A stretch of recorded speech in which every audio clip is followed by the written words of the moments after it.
How to create collections in Shopify. So go to your Shopify dashboard. Then on the sidebar on the left part of the screen, click Products, then select Collections. Click on Create Collection seen on the top right.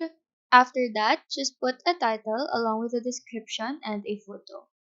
Set the collection type to manual so you have control on what products are in the collection.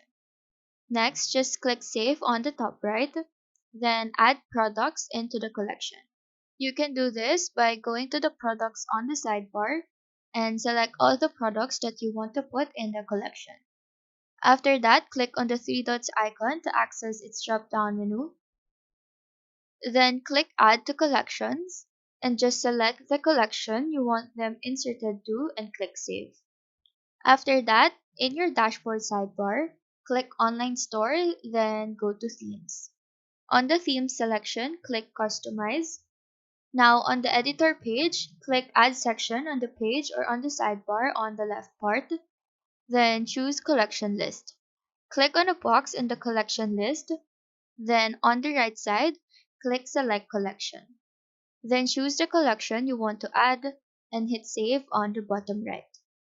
Again, hit Save on the top right. So that is how to create collections in Shopify.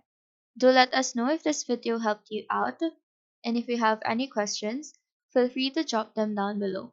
Thank you for watching and have a nice day.